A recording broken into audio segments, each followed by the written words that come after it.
asistir a este tercer encuentro de lo que hemos denominado conversatorios, esa serie de charlas que tienen como excusa la exposición Kara Walker Burning Village, que puede verse en el MAC hasta el 7 de septiembre. Estos conversatorios los ha tramado Mercedes Jabardo, a quien agradezco su implicación y entusiasmo para idear y coordinar este ciclo.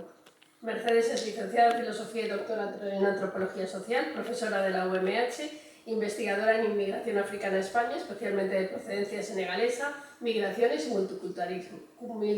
Mira que me sale mal esta palabra, ¿eh? Multiculturalismo. Es que la palabra.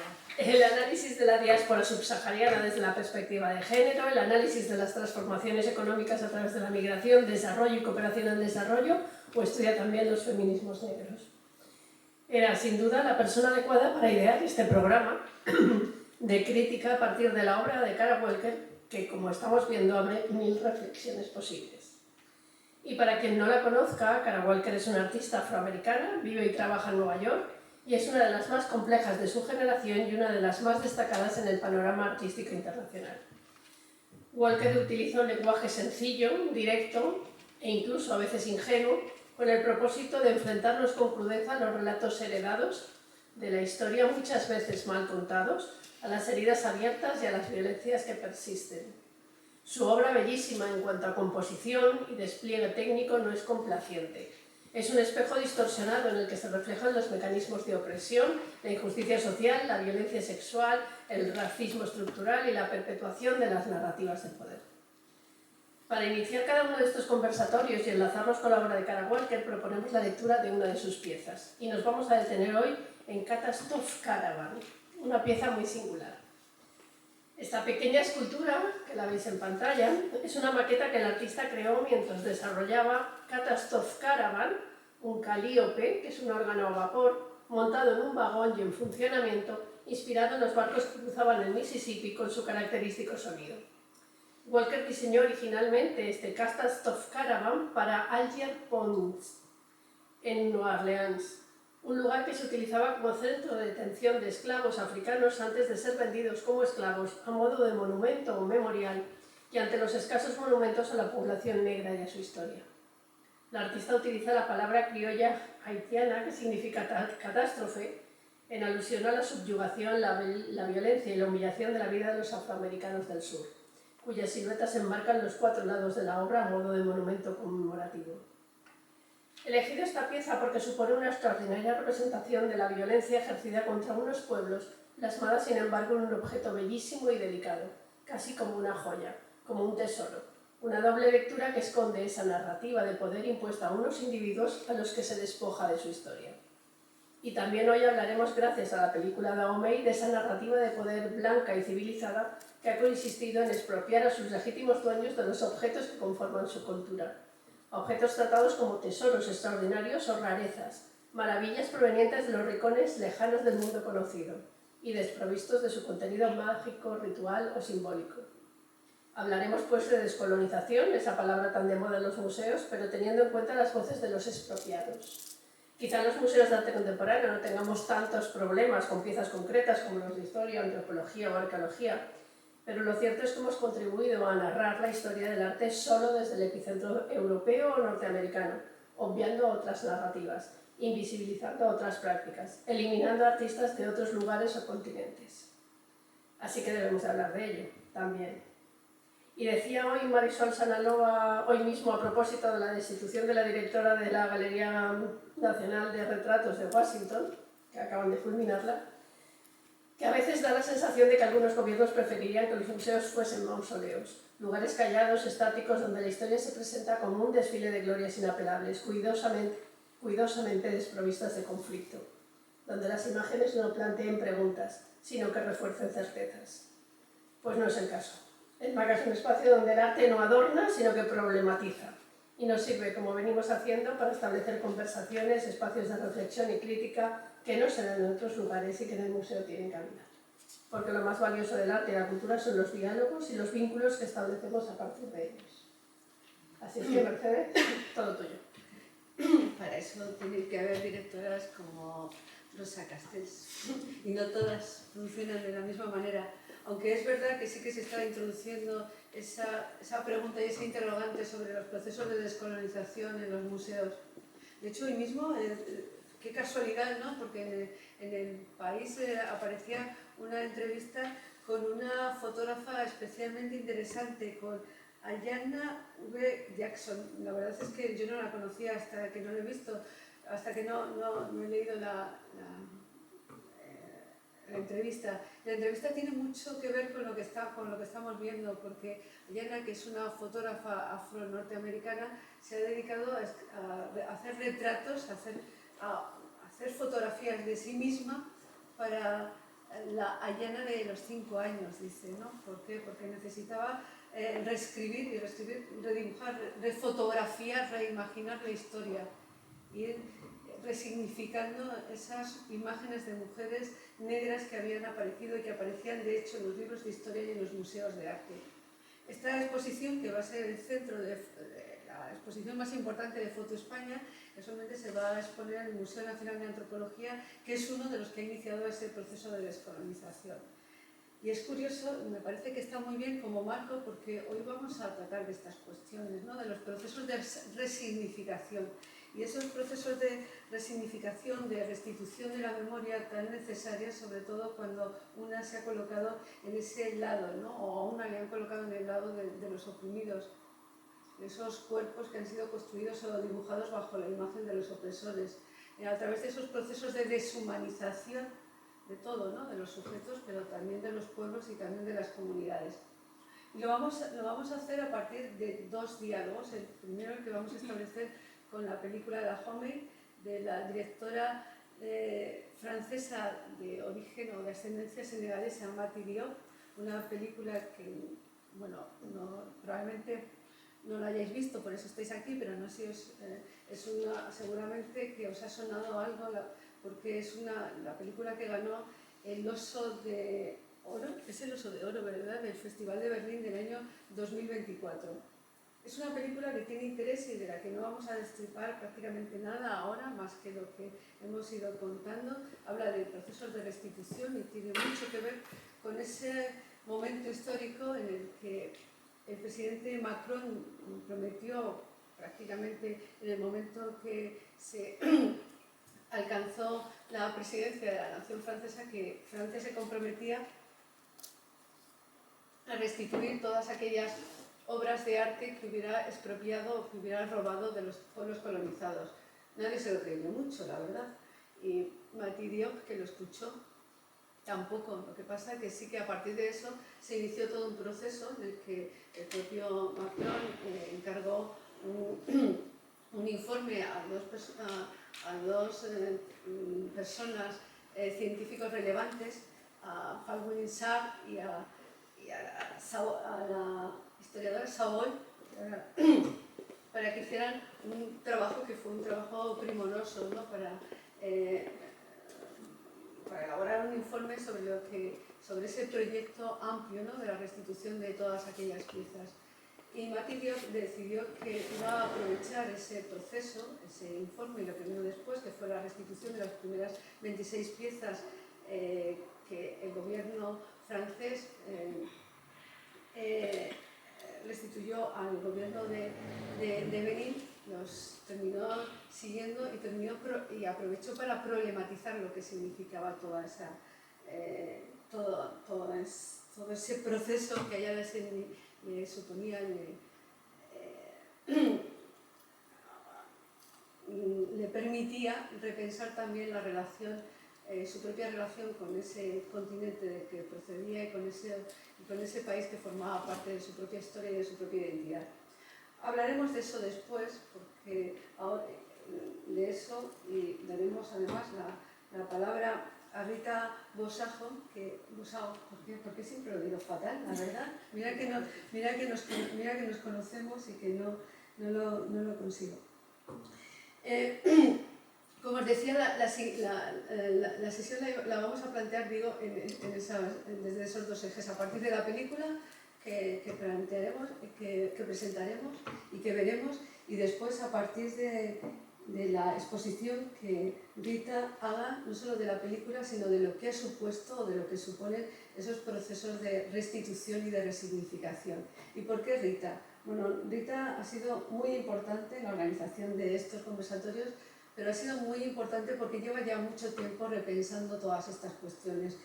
Rita es, entre todas las personas que han pasado por aquí, probablemente quien termine en los libros de historia de la historia de España, porque tiene toda una trayectoria. Ha sido la primera diputada negra del Parlamento español, la primera diputada de la democracia negra en el Parlamento español, y eso es muy importante. Y eso es muy importante por lo que significó en su momento y por lo que sigue significando. Ella tenía, antes de entrar en el Parlamento, toda una trayectoria como activista política en diferentes causas y como activista social. No surgió de la nada y no llegó al Parlamento simplemente porque hubiera emergido un grupo político que lo hubiera escogido, sino porque ya dentro de su propia trayectoria estaba implícito pues, ese compromiso, ¿no? Un compromiso con muchas causas, con las causas sociales y también dentro de ellas también con el movimiento feminista. Ha sido, como digo, diputada en el Parlamento y ha sido también directora general para la igualdad de trato y diversidad étnico-racial del Ministerio de Igualdad. Entre los años, pero ¿por qué no me lo he puesto bien? La verdad, entre los años 2020 y 2023. Empezó en enero del 2020 y terminó en diciembre del 2023. En estos años, donde estaba iniciando y desarrollando una nueva dirección, poniendo en marcha una nueva dirección general, consiguió bastantes cosas, muchas menos de lo que le hubiera gustado, pero hablando con ella me preguntaba ¿cuáles son las cuestiones de las que te sientes más orgullosa de tu paso por la política y de tu paso por esta dirección general? Escogimos tres. La primera, abrir el ministerio, y eso es muy importante, a todas las organizaciones antirracistas. Por primera vez había muchas personas de origen afrodescendientes que pudieron pisar el Parlamento español, y eso para ellos fue especialmente importante porque por primera vez sintieron que formaban parte de este país. No lo hubieran sentido si no hubiera estado probablemente Rita por ahí. Porque trabajaron mucho en la redacción de la primera ley antirracista del Estado español, una ley que todavía no se ha conseguido promulgar, pero que ya sabéis que las leyes tardan mucho en elaborarse y tardan mucho más en promulgarse.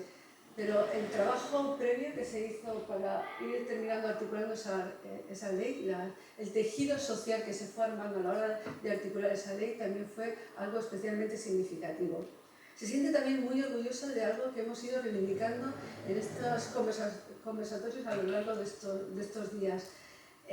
La puesta en marcha de un trabajo de investigación muy arduo para conseguir cuantificar y registrar a la población española, diferenciándola por origen étnico-racial. Eso es muy importante a la hora de desarrollar políticas específicas orientadas a determinada población.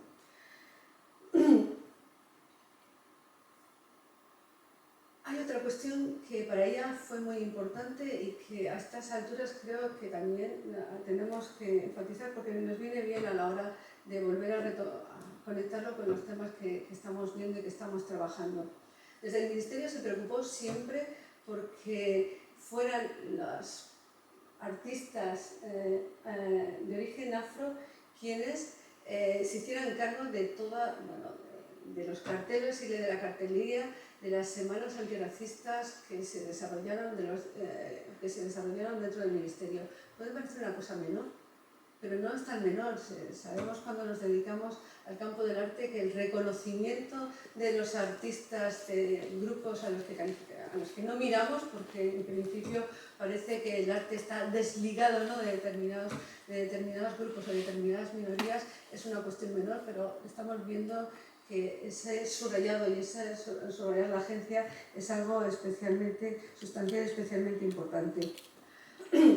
Bueno, esto en cuanto a su paso por el Ministerio, pero lo importante es que con Rita no tenemos solo pasado, sino que tenemos fundamentalmente futuro. Y el futuro que ella se ha impuesto desde que dejó el Ministerio y desde que dejó la Dirección General es trabajar también por reivindicar lo afro, lo negro también dentro de nuestra ciudad, en Alicante. Ir incorporando Alicante dentro de esa red que hay ya dentro del Estado español y que realmente terminan hegemonizando lugares como Barcelona o Madrid a la hora de producir conocimiento negro e incluir Alicante también en esa nueva red. No sé por qué estoy hoy especialmente nerviosa, pero espero que lo disfrutemos, que veamos la película y que después de la película retomemos toda la conversación. ¿Vale?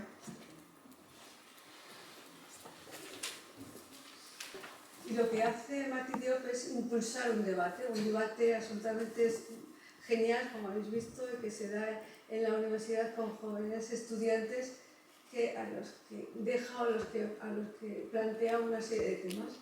Y es muy interesante ver cómo se mueven esos temas y cuáles son sus respuestas y cuáles dentro de esas respuestas son donde se sienten especialmente implicados. Estoy absolutamente convencida de que Rita tratará estas y otras muchas cosas, porque Rita sí que se ha preguntado desde dentro, desde esa parte de africana que también descubrió pasado el tiempo, ¿verdad? Porque no es algo, cuando una se ha formado, se ha educado en un país europeo, se piensa fundamentalmente, primero como europea y luego después empieza a tener que buscar esa otra parte que se te niega desde un poco al principio. Pues a lo largo de todo ese proceso, que te lo he experimentado desde, a lo largo de toda una vida y a lo largo y a través de diferentes lugares por donde se ha tenido que irse pensando, ¿no?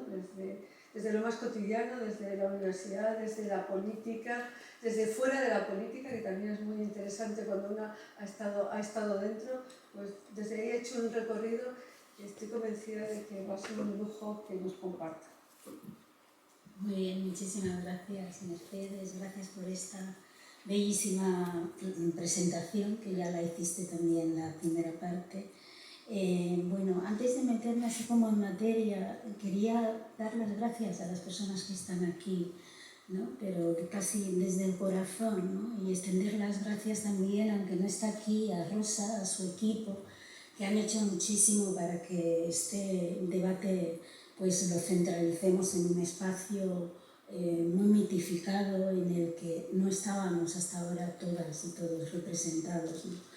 Por reunirnos, Mercedes, en torno a la obra de Karen Walker, lo digo bien, y también, desde luego, por esta bellísima película de imágenes, de símbolos, de tradición y de repensarse, bueno, en este caso los Daomeis, y repensarse lo que supone, ¿no? Esta devolución de estas obras, como tú misma estás explicando, que no tiene la misma recepción como lo habrían a lo mejor tenido en cuenta personas afrodescendientes que se encuentran en la diáspora y bueno, quizás la autora de la película no esperaba la reacción que han tenido, pero yo creo que es una reacción naturalizada en la que hay diversidad de opiniones y que son interesantes en la construcción de nuestras identidades como africanas y africanos. Esto es incluso estando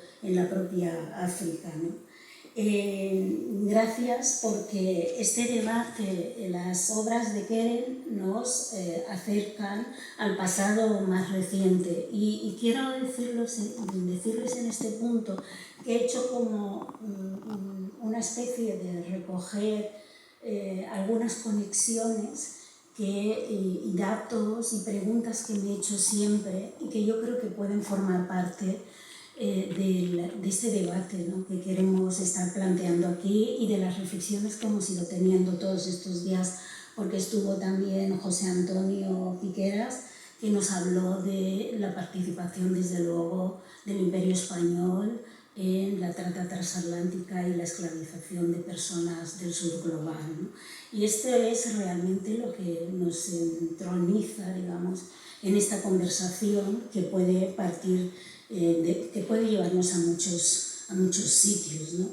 Yo creo que lo que nos estamos planteando estos días pasados, con todo lo que se está confrontando en este espacio, que es un espacio blanco, en el que de repente nos hemos visto algunas voces, ¿no?, que se nos está dando importancia, o estamos buscando los espacios donde se nos pueda entronizar nuestra humanidad, es importante a la hora de situarnos en el centro de la vida, porque el sistema siempre nos ha pensado en los márgenes, ¿no? Esto es una cosa que, bueno, la construcción de nuestra identidad es algo bastante complejo, ¿no?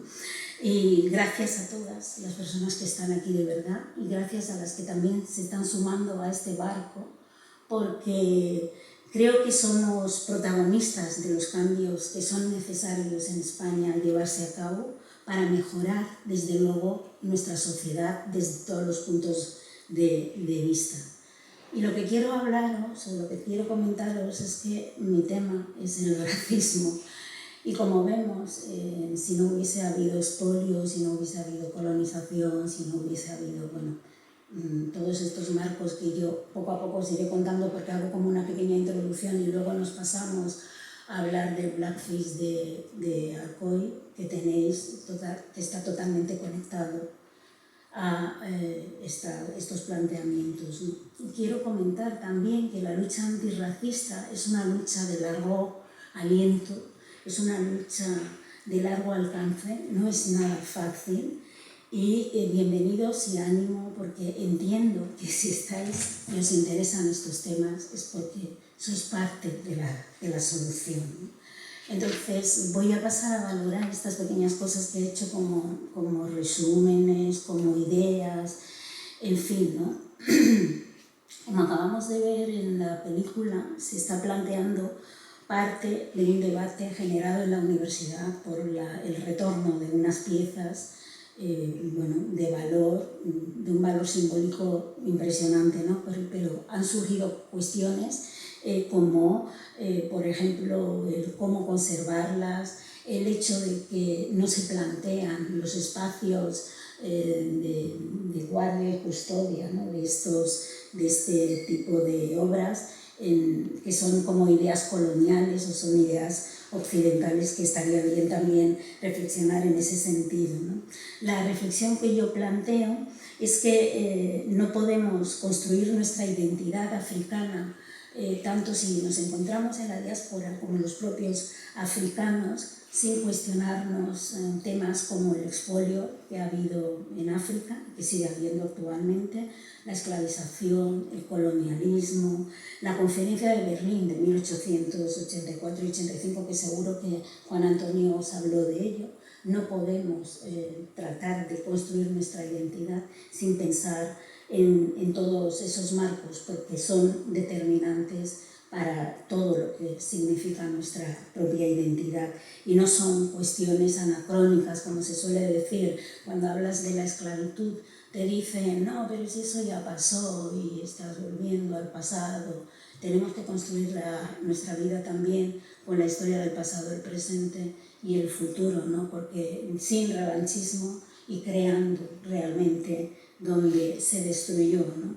No podemos plantear estos debates sin pensar, por ejemplo, en la construcción del sistema capitalista, que actualmente está tan en boga y todos lo sabemos, ¿no? Porque es el lugar de conformación de las jerarquías sociales, ¿no? Es el sistema capitalista el responsable de situarnos en los márgenes de la vida, ¿no? como ideas, ¿no?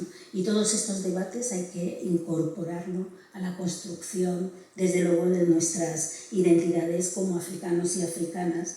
Y antes de meternos de lleno en la cuestión del blackface, también quiero comentar que seguimos hablando, por supuesto, de racismo, señalar otros elementos como cómo vamos a resolver todo esto, ¿no? Porque ya estamos aquí, esta diversidad que dibuja los mapas, el mapa del territorio español, pero no estamos incorporadas, por ejemplo, en espacios institucionales, que yo he sido diputada, he sido directora general, no estamos ahí. Cuando caminas por la calle te das cuenta de la diversidad que existe en España, la multiculturalidad, pero no estamos en espacios como en la televisión, no estamos en grandes en grandes empresas y estamos en lugares donde sí se nos esperan recogiendo las fresas, en fin, en las cocinas de los restaurantes, y esto es una realidad que yo creo que todos tenemos como muy clara, ¿no? Y luego, por otra parte, también tenemos que tener en cuenta que las organizaciones antirracistas que tienen otra visión de la que tenían, por ejemplo, nuestros padres o nuestros tíos en las épocas que llegaron, fijaos que Guinea Ecuatorial, por ejemplo, tiene unas relaciones, por lo menos a nivel social, con el pueblo español bastante estrechas, desconocidas por muchos ámbitos, y ni siquiera se suelen, digamos, no se nos retroalimenta con esa idea, ¿no? Yo he estudiado la carrera de Historia y os puedo decir que solo había un párrafo del Sáhara Occidental y otro párrafo dedicado a Guinea Ecuatorial, ¿no? Y esos son, digamos, los deberes que se tienen que hacer a nivel de Estado español, a nivel de sociedad, etc., ¿no? Es una realidad, por ejemplo, la de Guinea tan cercana, que la conocen algunas personas más mayores, pero los más jóvenes no la conocen. Y como os estoy comentando, nuestros hijos que han nacido aquí por los años que llevamos aquí, que ya no son ni de segunda ni de tercera generación, sino que son españoles, y son españoles, y españoles tenemos de todos los colores, que han nacido aquí, tienen una fuerza y un empoderamiento que quizás no tuvieron nuestros padres porque fueron otros momentos, ¿no?, para centralizar esa nuestra humanidad en este territorio, ¿no? Y dentro del campo político español ha irrumpido un antirracismo que se hace respetar por las formas, además de hablar de racismo y de entronizar el tema del racismo, ¿no? En cuanto a estas organizaciones, confrontamos de una manera directa las prácticas que invisibilizan a las personas no blancas. Esto se está haciendo y, por ejemplo, tenemos, cuando hablo de la invisibilización de las personas no blancas, el tema del perfilamiento no racial. De alguna manera en la calle es muy raro que salgas a la calle siendo un chico, además, porque lo sufren mucho más los chicos. Quiero conectarnos de alguna manera, no solamente hablar del pasado, sino conectar cuestiones que están sucediendo con esa historia del pasado, para que se entienda que al estar tan centralizada en la actualidad, pues que nos impacte, ¿no? Existen investigaciones, se empieza a investigar. Cuando me ha presentado Mercedes, ha hablado de la recogida de datos por origen étnico. Si no sabemos qué es lo que le ocurre a las españolas y los españoles que no son blancos, en base a las opresiones que recibimos, porque obviamente si vamos a buscar una vivienda por el color de la piel, puede que no nos la den, no la consigamos, y otras muchísimas cosas, el fracaso escolar, en fin, etcétera, etcétera. Y la única manera de reconocer esas opresiones es llevando a cabo unas estadísticas por origen étnico, donde nos preguntarían directamente aquellas cuestiones que nos cruzan, ¿no?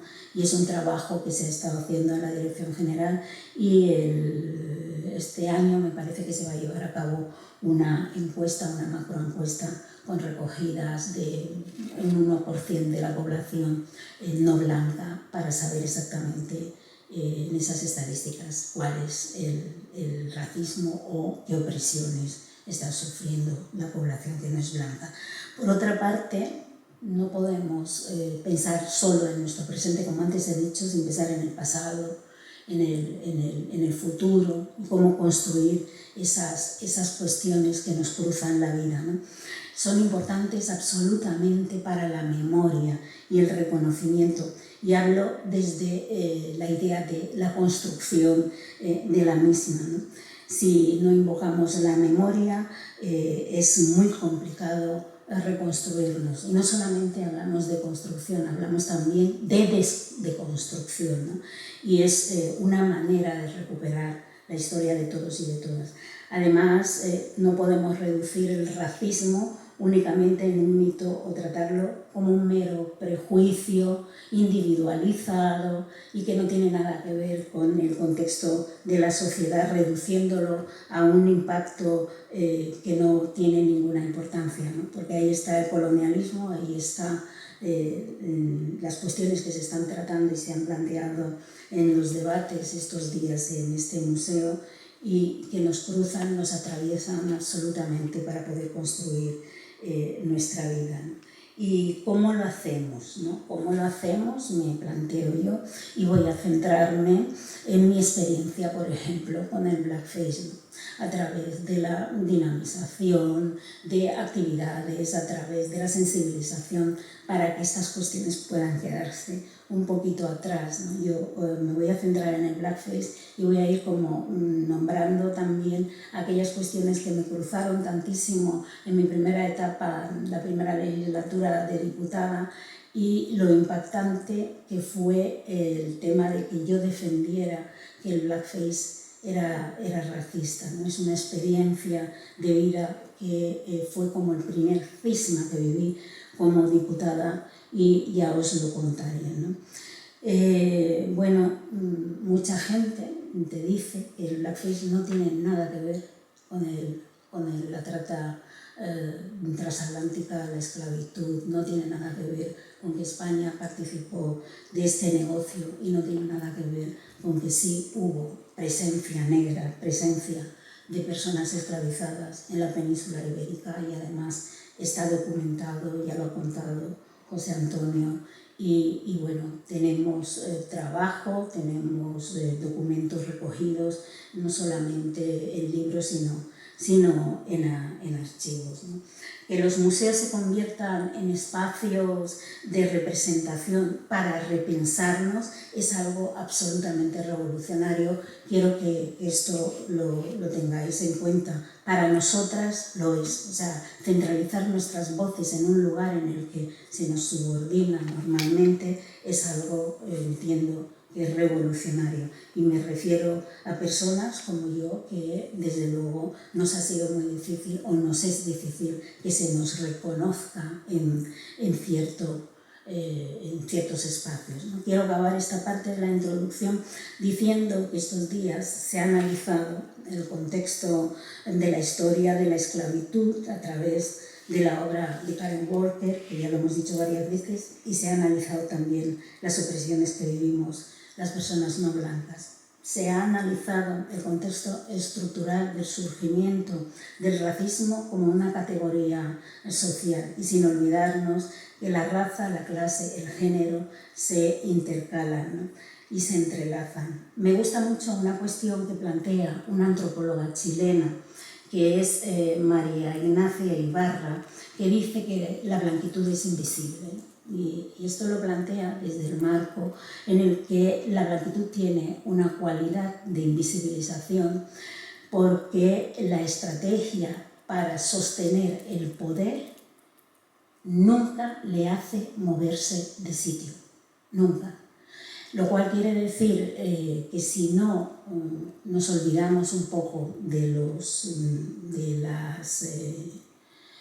privilegios, va a ser muy difícil que cedamos espacios a otras y otros que no tienen esos privilegios.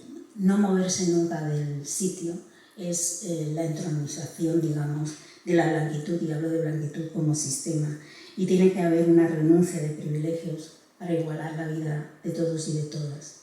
Por esta parte la dejo y me voy a meter ahora con el blackface, porque quiero que luego, en el turno de preguntas o la charla o la conversación que tengamos, pues estas ideas que he ido soltando de alguna manera podamos hablarlas, conversarlas.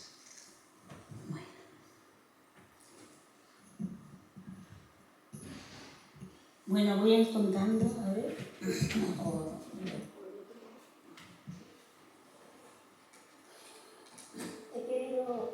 He querido hacer un PowerPoint porque, bueno, es como más divertido a la vista y todo este tipo de cuestiones. Y bueno, el título es, bueno, a propósito de la obra, la exposición de Karen Walker, Los conversatorios, y desde luego revisionando la participación del Estado español en el sistema esclavista, ¿no? Ya he dicho que es sin rencor. Yo creo que hay que tener cierta... Nosotras, cuando crecemos, cuando somos más jóvenes, cuando no vemos que lo que somos se representa en los espacios, cuando vemos que nos detienen o nos paran en la calle porque somos de otro color, etcétera, crecemos con rabia, con mucha rabia. Es muy, muy difícil. La crianza de los niños negros, la crianza de los niños racializados es muy compleja en esos niveles. Ahora se está hablando mucho de enfermedad mental y os puedo comentar que yo siendo más joven, es verdad que me hubiera gustado ver en la televisión, que eso también lo estaba comentando uno de los chavales de la universidad cuando hemos visto el traslado en el Museo de las Obras, que decía que veía a Disney, veía lo que vemos normalmente en las televisiones y en la representación no nos representan, y eso, crecer de esa manera es bastante complicado, ¿no? Y yo digo aquí en esta primera diapositiva de hablar de esclavitud en España o racismo es crear incomodidad, y de verdad, creerme que es así, porque cuando tienes otro color es muy complicado, ¿no? Estamos huyendo de debates en este país, por ejemplo, que ya se están llevando a cabo en otros países. O sea, yo entiendo que durante mucho tiempo España ha escondido su historia, ¿no? Y en el imaginario colectivo el hecho de que aquí en la península había personas negras esclavizadas, ¿no? No estoy hablando ya de épocas de la esclavitud, no empezó con las personas negras, y esto lo sabemos, ¿no? Para establecer estrategias de lucha contra el racismo debemos reconocer la existencia de la opresión. Si no la reconocemos es un poco complicado, ¿no?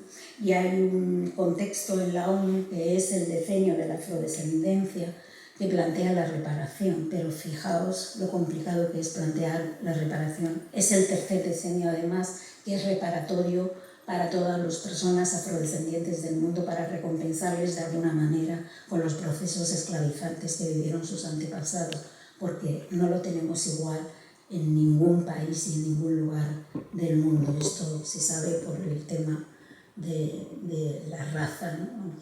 Aunque es una existencia de ficción, pero la racialidad existe y el racismo también.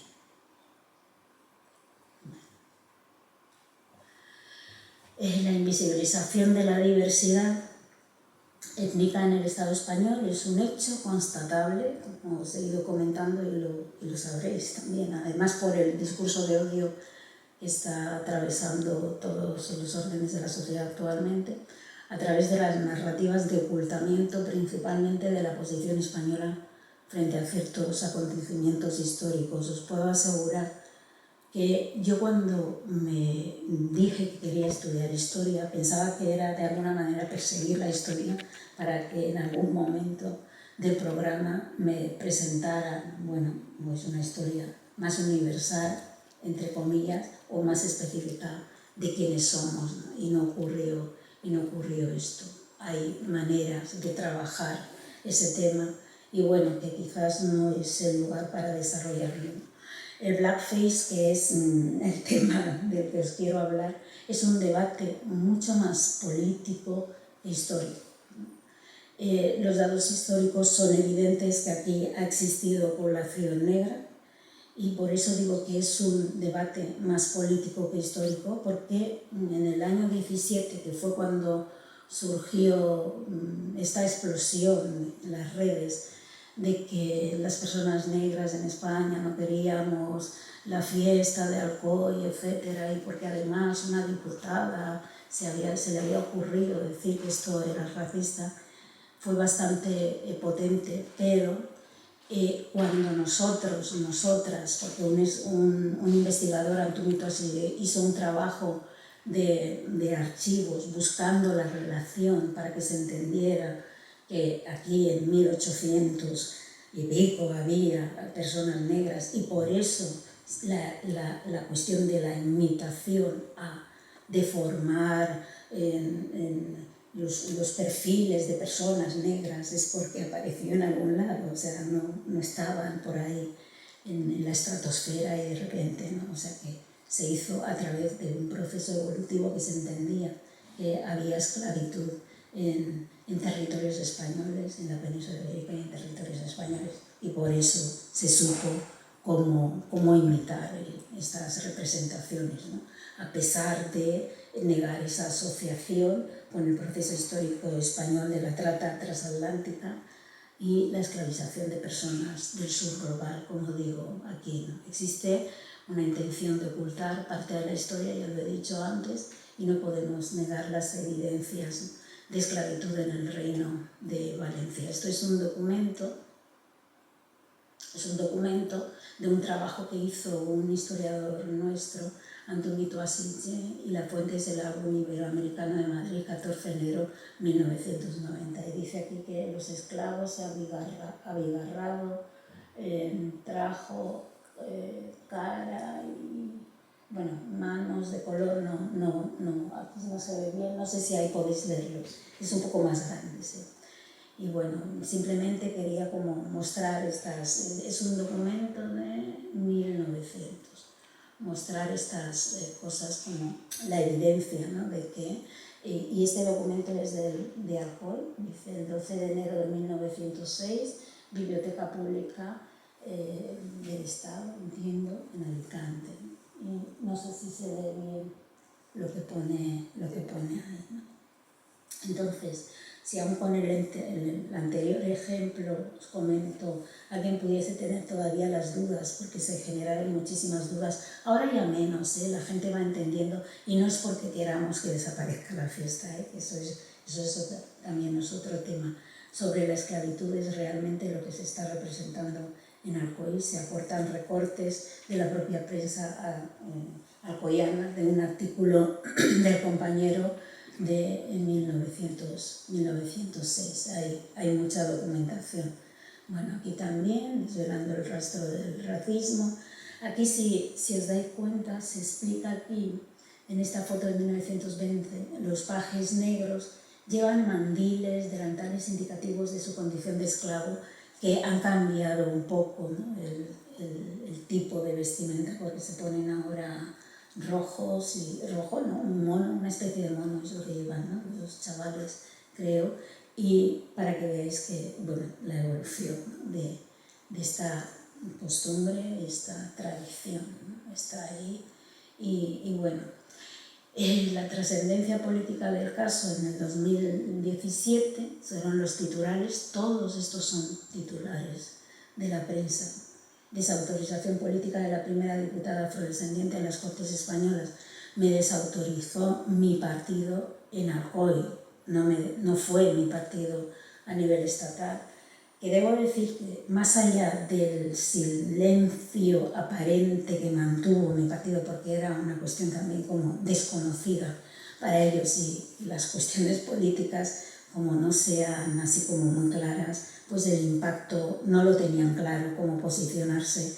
Y recuerdo que hicimos un viaje para reunirnos con el Consejo Ciudadano Autonómico para explicarles que este tema, explicaba yo, una diputada, este tema, y obviamente sí que se vino mi coordinadora conmigo porque yo le expliqué bien lo que era el blackface y que esto no se debería de permitir.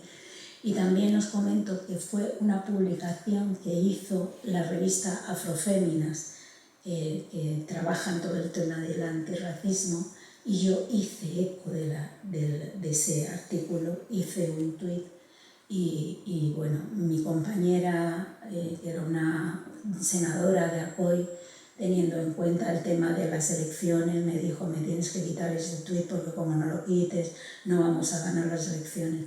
Para que veáis también el tema de los partidos políticos y la instrumentalización interna, ¿no?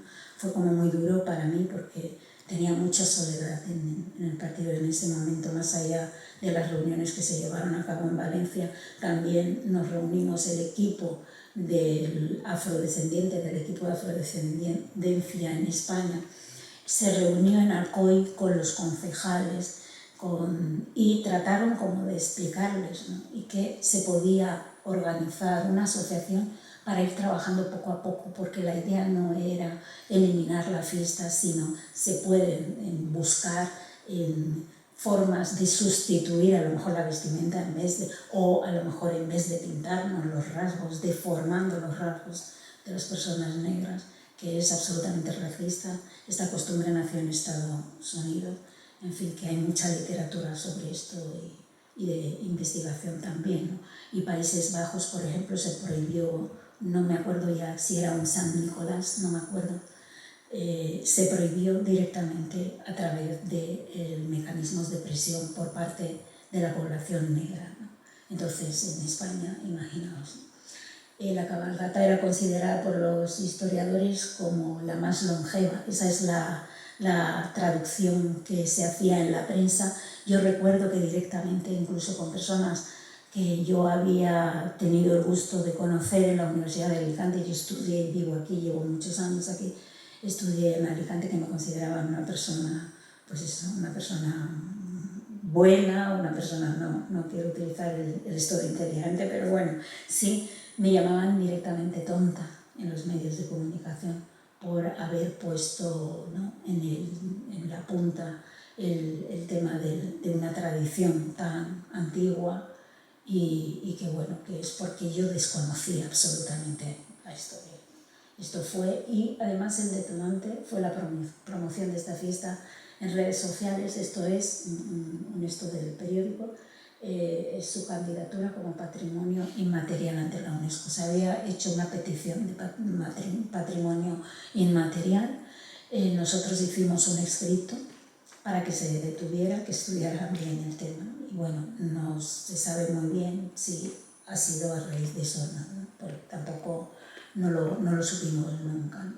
La revista digital Afroféminas, lo que ponía ahí abajo, visibilizó este suceso en la red y la noticia se hizo viral y surgieron cientos de comentarios contra bueno, pues la sociedad civil, contra ellos por parte de la sociedad civil. Y entonces aquí abajo te pone que también es algo que se recogió en los periódicos en España, incluyendo las críticas realizadas por Rita Bosao, diputada de Podemos en la provincia de Alicante. Fue brutal, fue muy duro, os lo digo de verdad, en el corazón, con la mano en el corazón. Y bueno, encontré muchísima soledad política. En lo personal es político, es una de las cuestiones que yo creo que la dimensiona mucho. La dimensión política fue el racismo institucional, tal cual, más allá de actitudes más cercanas, porque es un tema que se desconocía. Mis compañeros en el Consejo Estatal Autonómico estaban en silencio, no sabían qué hacer, excepto 2 personas que fueron las que me apoyaron diciendo que si dice la diputada, además con toda esta documentación de que esto es racista, por lo menos la escuchamos, ¿no?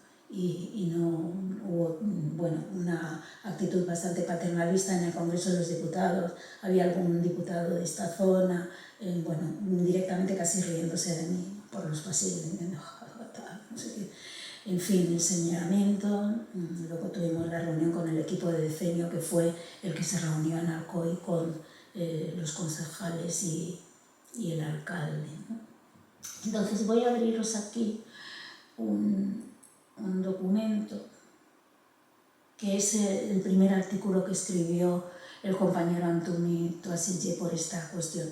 Os tengo que comentar que esto no lo he traído, que recibo cada vez que se está acercando las fechas del blackface, bueno, de la cabalgata de Alcoy, recibo muchísimas cartas de gente joven sobre todo, que se ha ido concienciando con este tema. Muchísimas. O sea, el año pasado recibí como 10, una cosa así, o sea que, y el anterior como 4 o 5, en fin, ¿no? Explicándome que por lo menos están intentando que sus hijos sepan de qué va esta vaina, ¿no? Y que, bueno, que las actitudes racistas y tal, que no pretendemos de verdad que no se haga la fiesta, sino que a lo mejor no lo vemos, pero en algún momento, cuando haya más alcoyanos no blancos y entiendan que representar la piel de las personas negras y además mofándose de sus rasgos es racista. Entonces, este fue uno de los primeros artículos que escribió nuestro compañero, con datos de archivos explicando dónde se creía que podía podía venir esta cuestión. Y aquí está el tuit, este tuit que se hizo famoso, que luego tuve que borrar, eliminar. La gente se creía que pues, porque mi partido a nivel estatal me había obligado a borrarlo, y lo hice por una compañera, que es de Alcoy, una compañera que era senadora, ¿no? Y aquí dije que comparto el único tuit que voy a poner en las redes, y luego aquí una entrevista que me hizo Carlos Alcina. ¿Qué? Sí, eso es, voy al final. Eso es, ¿no? Lo que decía aquí al principio, pongo. Y ya en definitiva, esto es lo que quería contaros. Pero bueno, a ver si se abre. Antonio está por ahí. No sale, bueno. Son las manifestaciones que hice en la radio explicando que no era un buen referente para los niños negros. Porque los niños negros se preguntan por qué las personas blancas se pintan de betún. Yo recuerdo que cuando mi hijo tendría como 4 años, una cosa así, fuimos a una cabalgata que yo luego ya no quiso ir, que veía como la pintura se caía de la cara de uno de los Reyes Magos, ¿no? Y le llamó muchísimo la atención. Cuando llegamos a casa, le tocaba la cara al padre, porque se creía que se iba. Y aparte de que le había dado en la cara un caramelo que le tiraron, bueno, con coincidencias, ¿no? De coges los caramelos y le dio, ya no quiso ir nunca más a una cabalgata. Y tenía 4 años. Porque decía, es que los reyes se pelan, no se despelan. Luego ya con la edad ya entendió lo que es, ¿no? Nos abruma de una manera extrema ver a un montón de niños pintados con los rasgos de personas negras exageradas. A mí me genera frío. Y es para que esto pues se vaya entendiendo. No pretendemos que no exista esta fiesta, pero es racista, es extremadamente racista. Y bueno, hasta aquí ya está. Siento que no se abriera esto, pero bueno, ya espero que todo esto nos sirva de alguna manera para reconducir y crear una sociedad mejor para todos que estamos aquí, todos y todas. Gracias.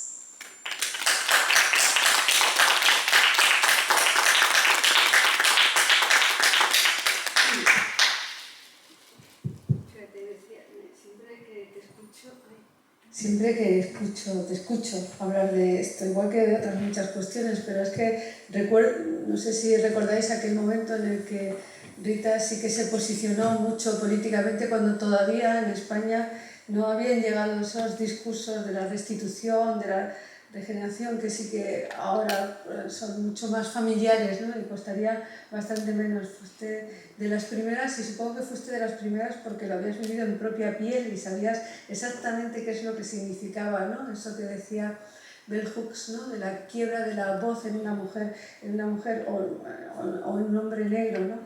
Que significa muchas cosas, significa un pasado y un dolor, y es un dolor permanente, ¿no? Que desde el racismo un poco es eso, ¿no? Es la representación de la esclavización de personas negras. Entonces, ¿qué quieres que te diga? Es que es fuerte, es duro para nosotras. El racismo es una cuestión que está totalmente actualizada, y además con las agendas internacionales que tenemos ahora, el racismo tiene que ver con lo que está ocurriendo en Gaza en este momento, ¿no? Tiene que ver, ¿sabes? O si no, leamos a Hannah Arendt y entenderemos de verdad. O sea, dices, ¿cómo es posible? Es aquello de intentemos no repetir lo que ya se hizo históricamente, ¿no? Pero es que el ser humano, pues somos así, no aprendemos con el pasado, ¿no? Que quien pueda estar pensando de verdad lo que está pasando en Palestina es que a mí me destruye, me destroza, y tiene mucho que ver con todo esto. Todo tiene que ver con todo. Creo que la base de lo que es el racismo, con respecto a la supremacía de otras razas, siempre esconde una cuestión de expoliación económica, ¿no es cierto? Viendo también este tema de Burkina Faso, ¿cuál es tu opinión, que tienes más información africana que aquí no nos llega, pensando que España está tan cerca geográficamente a África. Esto es un fenómeno, digamos, espontáneo, o esto, digamos, puede trascender la frontera de Burkina Faso con respecto a África. Ojalá trascendiera, ¿no? Pero es verdad que la africanidad desde el exterior lo estamos viendo con cierta cautela y cierta prudencia, porque estas cosas ya ocurrieron con Sankara, con otros líderes, que en el contexto de la descolonización, en el contexto de las independencias, que se suponía que esos países habían obtenido la independencia de los europeos y de los imperios coloniales, fueron asesinados. Entonces, el poder, que es el mismo, que actúa de diferentes formas, quizá es otro actualmente, aunque estén acabando, masacrando el pueblo de Palestina, que nadie pensaría que imágenes que hemos visto de la Segunda Guerra Mundial las veríamos, ¿no? Yo tengo cierta esperanza de que esto se contagie en toda África, pero eso no se puede saber. Ahora, además están saliendo mucho a la calle los burkineses para protestar porque están tratando los imperios, yo les sigo llamando los imperios coloniales, desde fuera, de participar a través de golpes de Estado. Bueno, esas son las noticias que llegan. Luego, a la hora de la verdad, a saber, porque informarse hoy en día hay muchísima información, pero esa información, mucha también es deformación, desinformación. Entonces, es complicado, pero sí que es verdad que hay compañeros que están como más metidos en estas cuestiones, y que las noticias son que se genera un cierto tramo de esperanza y que el pueblo de Burkina Faso está muy activo y muy pendiente de que no ocurra lo que ha ocurrido siempre en África. Perdón que salga del contexto, pero nombraste Gaza. ¿Está pensado aquí en Alicante alguna marcha, algo? ¿Tienes alguna información? A lo mejor tú tienes información, no. ¿En qué sentido? ¿En la marcha que hay ahora? La que hay A ahora ver, por toda España. en junio creo que hay. No, yo por lo menos no tengo información. No sé si hay alguien del público que lo tenga. Muchas gracias. Perdón, me tengo que ir.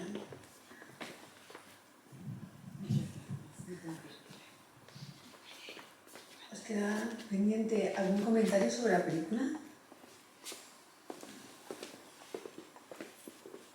Perdón, yo la vi desde el lugar francés. O sea, era la 2 pasaron, Sí. pero era una documental francesa.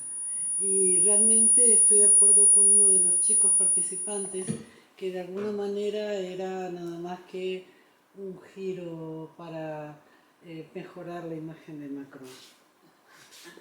Es mi opinión. Gracias, perdón. ¿Tú cómo lo ves? A ver, ¿cómo lo veo? Yo lo veo un poco así también, no solamente de Macron, sino del presidente, del presidente, ¿no? El aceptarlo y tal. Yo lo veo un poquito así. Y lo veo que en el marco político, no sé cuánto juego les dio en el país, pero para Francia era ese.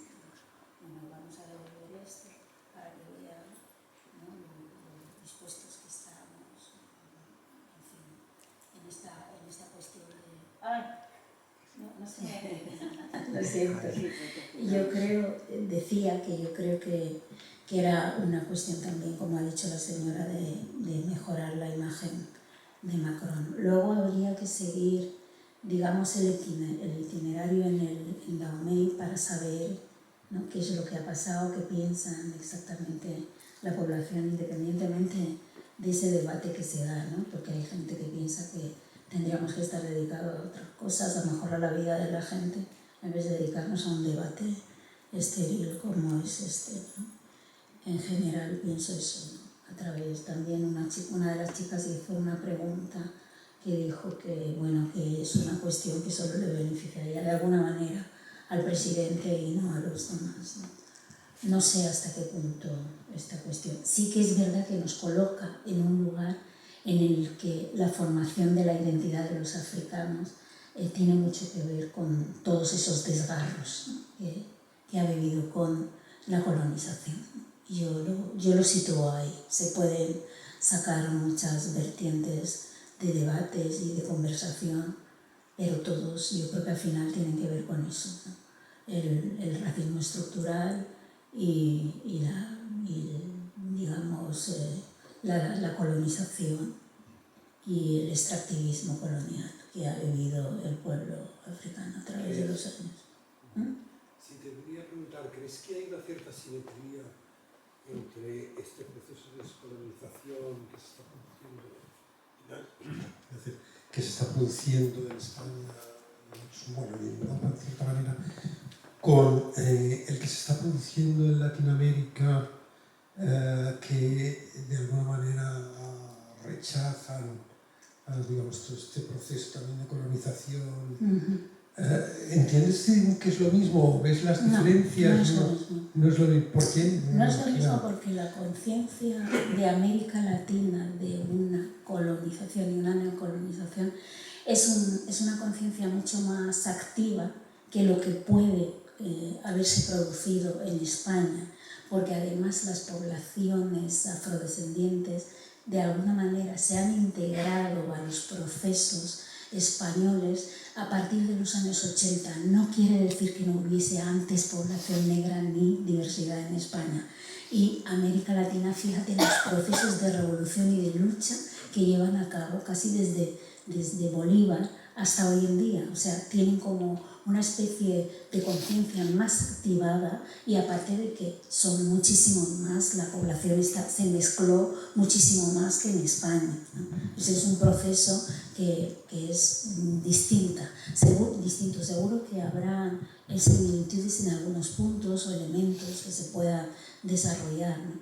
Pero bueno, aquí ahora hay mucha población originaria de América Latina que ya es española, que está trabajando esos procesos de lucha comunales y que también se llevaron a cabo con la CNT durante la guerra y que se están como reinventando de nuevo, porque hay como una especie de vamos a sacar de la invisibilización a la diversidad, y la diversidad somos muchos, somos pueblos de América Latina, somos pueblos de África, y estamos tratando, ¿no?, de reivindicar esos espacios comunales que fueron creados en tantas revoluciones que han habido, que son continuos golpes de Estado, vamos, entre comillas, por parte del imperio, ¿no? América Latina es una realidad distinta, y además la manera de colonizar, el proceso de asimilación, por ejemplo, que ha tenido Francia con su población magrebí, el norte de África, etcétera, etcétera, no tiene nada que ver con, fíjate tú que seguimos siendo extranjeras, las guineanas, que fue una de las últimas colonias que tenía España en África.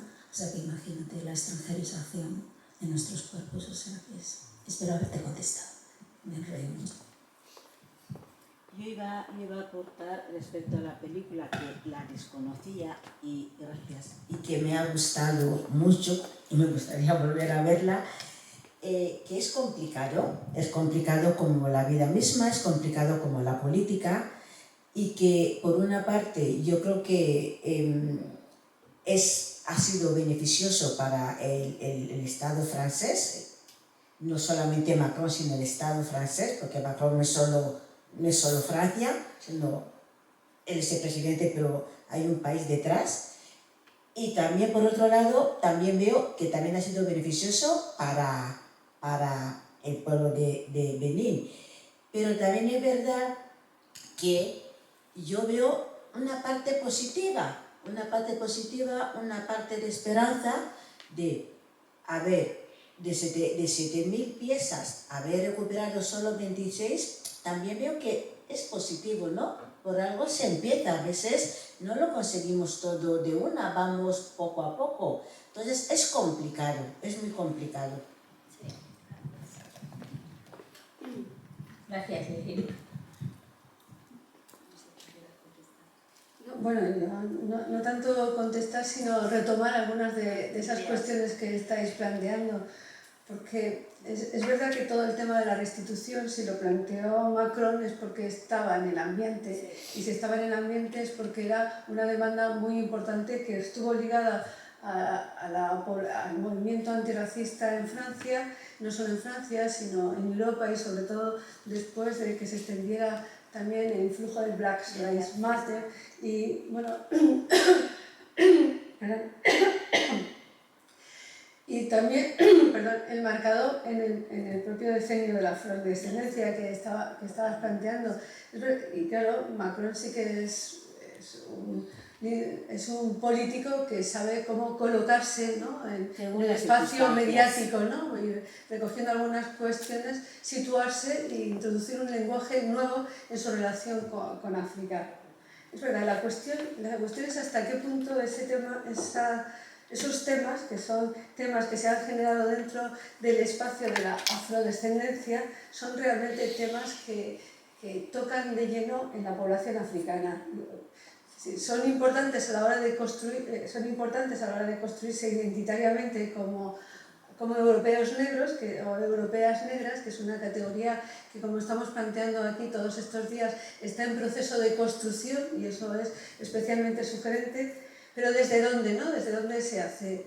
Se hace como se hacía desde Estados Unidos con la población afroamericana, pensando África como un país, no como un continente. Esto que se nos recuerda ahora es porque realmente ya se construyó como un referente mítico, ¿no?, de aquello que significaba, pues, el punto de origen, así, ¿no?, de la emergencia de esa identidad diaspórica que se sitúa en un punto, una África mítica que se termina identificando con un país. Es verdad que no ocurre lo mismo, ¿no?, entre la población afrodescendiente en Europa, pues porque, como tú mismo has dicho, los procesos son mucho más recientes y las conexiones son conexiones con el país de origen de los ancestros, ¿no?, de los ascendientes. Entonces sí que es verdad que tienen otro tipo de vínculo y que están más construidos no tanto a través de la esclavitud, como ocurre más en el continente africano, sino a los procesos de colonización, neocolonialismo, inmigraciones actuales. Y es verdad que eso fluye de otra manera. Pero insisto, ¿hasta qué punto esas cuestiones que sirven a los afrodescendientes para construirse identitariamente tienen que ver realmente o no con lo que significa con los ciudadanos y las ciudadanas africanas? Yo creo que dentro del movimiento afro, por lo menos en España, que es el que más conozco, sí que hay una especie de conectarnos con la africanidad.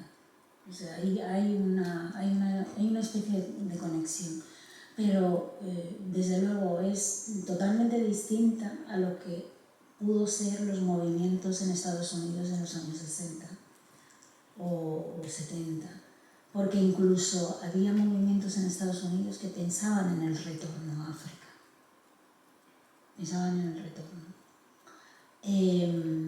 más allá de esa cuestión mítica, más allá.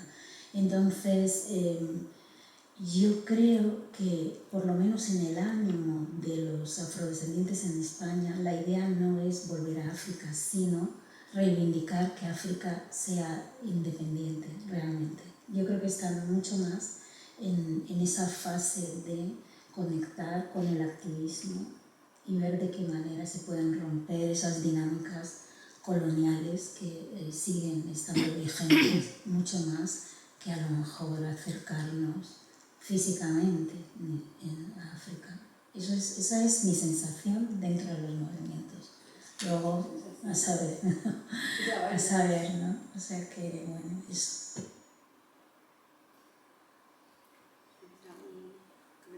¿Alguna cosa más?